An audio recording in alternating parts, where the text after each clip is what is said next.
네, 비공개 촬영회에서 성추행 피해를 당했다고 주장한 유튜버 양혜원 씨, 결국 악플러 100여 명을 경찰에 고소했는데요. 다른 피해자들을 위한 공익적 차원에서 고소를 했다고 밝혀서 더욱 주목되고 있습니다. 그런가 하면 클럽 버닝썬 논란이 좀처럼 가시지 않고 있습니다. 클럽 버닝썬에서 벌어진 폭행 시비가 마약, 성폭행, 경찰과의 유착 의혹으로 일파만파 커지고 있는데요. 이와 관련한 자세한 내용 양지열 변호사, 양지민 변호사와 함께 살펴보겠습니다. 네, 안녕하세요. 어서 오십시오. 자, 이 유튜버 양혜원 씨 1심 판결 뒤에도 악성 댓글의 무서움을 언급했었는데요. 악플러 100명을 고소한 양혜원 씨 측 그 변호인 측의 그 이야기를 먼저 듣고 얘기 나눠보겠습니다. 예. 양혜원 씨만이 아니더라도 다른 어떤 피해자들이 용기 내는 거에 저해가 될 수 있다고 생각하기 때문에 그런 부분에 공익적 차원이 있다고 생각해서 지금 이 부분에 대한 고소를 결심하게 되었습니다. 사회적으로 어떤 영향을 끼칠 수 있을 만한 어떤 형태의 사과라든가 이런 부분들도 고민을 하고 있기 때문에 이거를 한 번에 일시적으로 진행하는 것보다는 그런 여러 가지 부분들을 두루 고려해서 순차적으로 계속하여 진행하고 문제 제기할 예정입니다. 네, 지금 변호인의 얘기를 들어봤는데 다른 피해자들을 위한 공익적 차원에서 고소를 했다 그렇게 했어요. 어떻게 보셨습니까? 일단 양혜원 씨의 사건과 관련해서 굉장히 부적절한 추측들이 좀 많이 있었습니다. 특히 이제 인터넷 네티즌 사이에서 그런 부분들이 사실이 아니라는 것이 양혜원 씨의 1심 고소를 통해서 양혜원 씨가 실제 피해를 당했다라고 법원이 확인을, 물론 이제 확정 판결은 아닙니다만 판결이 났는데도 불구하고 이 판결을 두고도 여전히 계속 비슷한 일들이 나오고 있고, 또 악성 댓글들이 아주 제보로 들어온 것만 해도 수천 건, 만여 건에 이를 정도로 굉장히 많은 양이 들어왔다고 하거든요. 그러니까 이런 일들이 벌어지면 양혜원 씨 측에서 주장하는 것은 비슷한 성폭력을 당했을 때 이 피해자를 우롱하는 듯한 댓글들이 계속 달리게 되면 이거는 또 다른 형태의 잘못된 권력이 아니냐, 피해자들이 피해를 호소할 수 없게끔 만드는 그런 문제가 있을 수 있기 때문에 그런 일을 막기 위해서 공익적 차원에서 고소를 했노라라고 밝히고 있는 겁니다. 네, 그러면 양혜원 씨가 이번에 고소한 그 악성 댓글 주로 어떤 내용이 담겨 있습니까? 우선은 이제 양혜원 씨의 그 비공개 촬영에서 촬영된 그 사진들이 외부로 이제 유출이 됐었기 때문에 네. 사실은 그 사진을 두고 굉장히 성적으로 비하하는 내용의 이제 댓글들도 많았고요. 네.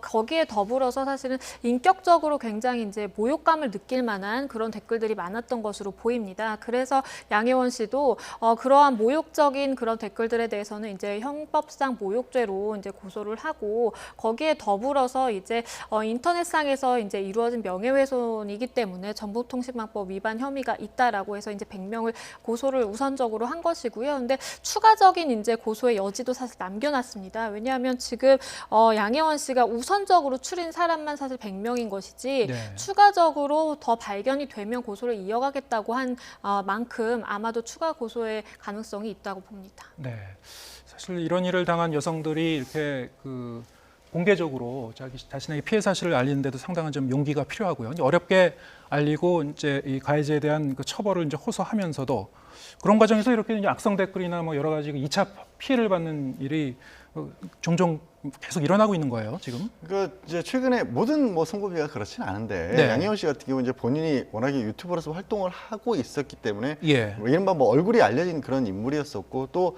이 피해를 폭로하게, 그러니까 용기를 내서 나서게 된 계기 자체가 본인의 피해를 입었던 어떤 사진들 같은 것들이 또 무차별적으로 유출이 되면서, 유포가 되면서 또 나섰지 않습니까? 네. 그러다 보니까 자연스럽게 논란의 어떤 중심에 서버린 것이죠. 그래서 예. 여론에 또 호소를 했고, 여론에 호소를 해서 실제로 많은 지지를 얻기도 했었습니다만은, 그 과정에서 일부 사실관계를 가지고 좀 오해를 한다거나 아니면 일부 사실관계를 좀 잘못된 방향으로 틀어서 해석을 해서 그것들을 정말 있던 어떤 좋지 않은 일이 있었던 것처럼 확대 해석하고 왜곡 해석해서 퍼뜨리는 일들이 종종 생기거든요. 예. 그런 부분들을 좀 막아야겠다라는 취지에서 이렇게 좀 많은 사람들을 대상으로 해서 고소를 결심한 것으로 그렇게 알려졌습니다. 네, 지금 이제 변호인 측의 얘기가 사회적으로 어떤 영향을 끼칠 수 있을 만한 형태의 사과를 고민하고 있다. 그래서 이게 순차적으로 진행하겠다. 일시적으로 진행하는 것보다는 순차적으로 진행하겠다 이렇게 얘기를 했어요. 이게 어떤 의미입니까?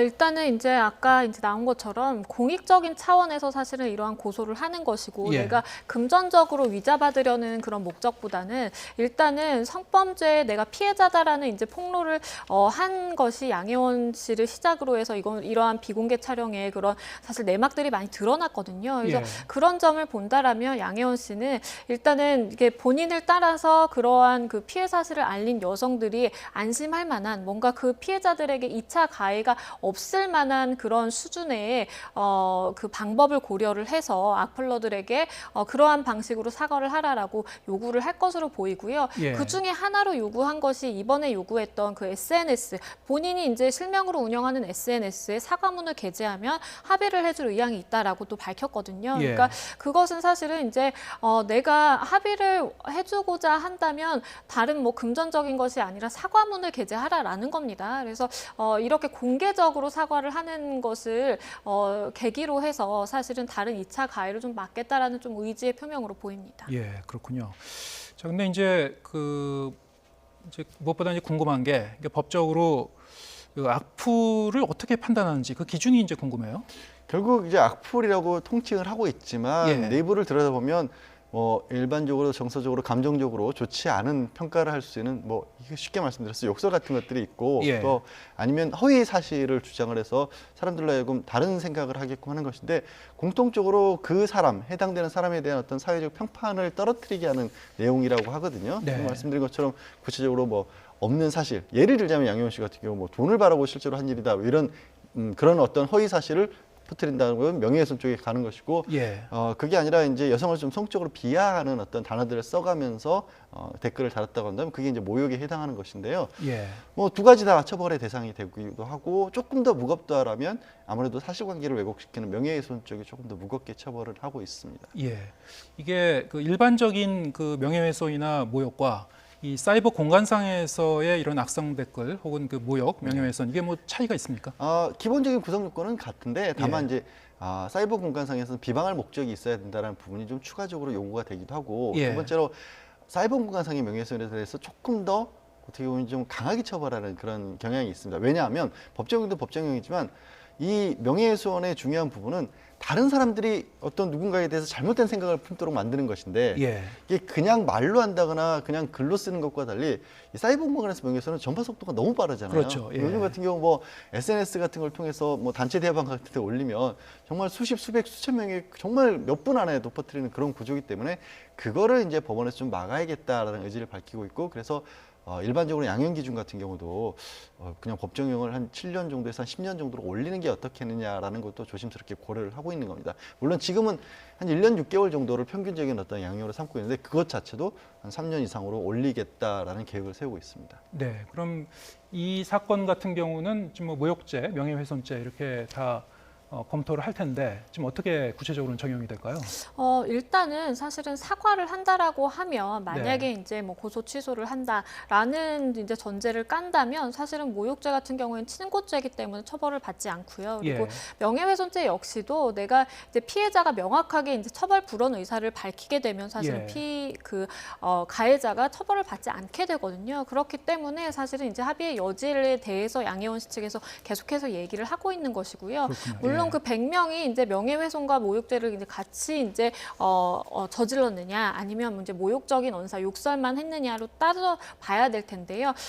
일단은 뭐 다 인터넷상에서 일어난 일이기 때문에 정보통신망법이 적용이 될 것이고 일반적인 명예훼손에 비해서 아까 말씀해주신 것처럼 이제 형량이 높기 때문에 사실은 뭐 만약에 초범이고 동종 전과가 없고 그렇다라고 하면 사실은 이제 벌금형에 그칠 가능성이 높기는 하지만 지속적이고 상습적으로 이루어지고 그 수위가 이제 굉장히 높다라고 한다면 사실은 이제 법원에서도 요새는 강경하게 사실은 이제 엄한 선고를 하는 추세이기도 하기 때문에 일단은 개별 사안으로 따져봐야 될 것으로 보입니다. 네. 그럼 지금까지 그 선고됐던 형량 중에서 이 사이버 공간에서의 악성 댓글 혹은 모욕이나 명예훼손과 관련해서 가장 무겁게 그 선고가 내려진 경우는 어느 정도 내려진 겁니까? 뭐 중견기업 회장에 대해서 예. 그러니까 지속적으로 악성 댓글을 좀 달았던 사람에 대해서 무려 5년의 실형이 선고됐던 사례도 있습니다. 뭐 그렇군요. 아주 예. 높은 경우였었죠. 그러네요. 말씀하신 예. 것처럼 대부분의 경우 벌금형이고 초범의 경우는 실형이 선고된 사례는 많지 않은데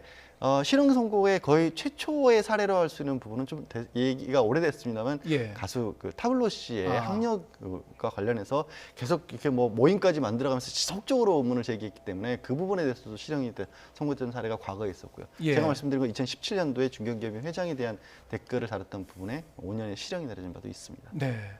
지금 뭐 연예인 관련 그런 그 사건도 이제 말씀하셨습니다만 이렇게 이제 악성 댓글로 인한 악플로 고소가 이제 뭐 단골 뉴스가 될 정도로 뭐 이런 그 고소한 사례가 뭐 계속 좀 늘고 있는 추세 같아요. 맞습니다. 사실 예전에는 이제 연예인들이 뭐 대표적으로 이제 악성 댓글에 피해를 받게 되면 네. 그냥 선처를 하고 이렇게 본인의 이미지를 위해서 사실은 선처한다라는 의미가 컸습니다. 왜냐하면 연예인의 입장에서 어쨌든 뭐 팬이 이렇게 글을 단 것인데 그거를 끝까지 가서 고소를 해서 처벌을 받게 하는 것이 사실은 연예인으로서 맞는가라는 생각 때문에 예전에는 사실 합의해주는 경우도 많았는데요. 요즘에는 뭐 회사 차원에서 더 나서서 강경 대응을 하는 경우가 많다라고 보이고요. 실제로 뭐 한 예로 뭐 장동민 씨 같은 경우에도 네티즌 뭐 한 100여 명을 고소했던 사건도 있었고 뭐 이휘재 씨 같은 경우에도 뭐 본인뿐만 아니라 이제 가족에 대한 그런 악성 댓글이 워낙 심했기 때문에 예. 실제적으로 이제 고소를 했던 그런 경우도 있습니다. 그래서 요즘에는 연예인들도 저렇게 강경하게 대응을 하다 보니까 예. 사실은 조금은 이제 인터넷상에서 뭐 자정작용이라고 표현하기까지는 조금 무리가 있을지는 모르겠지만 댓글을 다는 사람들도 조금은 수위 조절을 하면서 좀 조심하는 그런 좀 문화가 나름대로는 마련되고 있다고 봅니다. 네. 그럼에도 불구하고 이렇게 사건이 끊이지 않고 있는 거는 그 과거보다는 이 악성 댓글의 그 수위 자체가 이제 계속 좀 높아졌기 때문에 예, 그런 이런 일이 계속 좀 벌어지고 있는 것 같고요. 이런 비방 때문에 좀 무분별한 비방 때문에 상처받는 사람들 계속 늘어나고 있는데 자, 이게 근절시킬 수 있는 방법은 없을까요? 이게 결국 예, 형사 처벌하는 방법밖에 없는 건가요? 저는 이제 형사처벌은 최후의 수단으로 가야 예. 된다라고 어떤 경우에나 그렇다라고 주장을 하는 입장이고요. 예. 뭐 자정작용 같은 것들이 일어나고 있다고도 말씀을 하셨지만 여론 형성을 위해서 반드시 필요한 일이긴 합니다. 그리고 좋은 쪽으로 나갈 수도 있는 것인데 다만 자신의 의견이 전적으로 옳다라든가 아니면 일부의 어찌 극히 제한된 잘못된 정보를 가지고 거기에 대한 가치 판단을 하면서 또 상대방에 대해서 잘못된 선입견이나 편견을 가질 수 있는 잘못된 재단을 할 때 거기에 더해서 이제 모욕적인 표현 같은 것들이 들어간다. 이런 것들은 분명히 없어야 되는 거거든요. 글을 다는 사람들 자체가 그냥 상식적으로 생각해서 눈앞에 누군가가 있었을 때 그런 식으로 얘기할 수 있겠느냐. 네. 그 사람이 잘못했다고 생각을 할지라도 그 사람에게 뭐 정말 면전에서 그런 얘기를 할 수 있는 상황인가, 할 수 있겠는가 한번 생각해 보시고 글을 쓰신다면 비판적인 글을 쓰는 것과 정말 근거 없는 비난을 하는 것과 인격적으로 모욕을 하는 것과는 좀 다르다는 걸 금방 깨달을 수 있지 않을까 싶습니다. 내 이름을 걸고 실명으로 댓글을 달 수 있느냐? 아, 그리고 실명하고는 예. 조금은 다릅니다. 좀 그건 다른 좀 문제가 논의가 될까요? 좀 복잡한 내용이 예. 되겠습니다. 왜냐하면 실명은 또 어떻게 보면은 예를 들어서 그런 거죠. 제가 지금 이제 YTN에서 근무를 하고 있으니까 YTN에 근무를 하는 사람인데 YTN의 잘못된 부분에 대해서 예를 들어서 실명으로 쓸 수는 없는 거 아니겠습니까? 예. 그건 이제 여론 형성 기능을 아예 막는 거기 때문에 저는 실명에 대해서는 반대는 합니다만, 그러니까 어떤 뭔가 좀 얘기를 했을 때 직접적으로 그런 상황도 가정을 해서 한번 좀 써봤으면 하는 의견을 드린 겁니다. 예, 알겠습니다.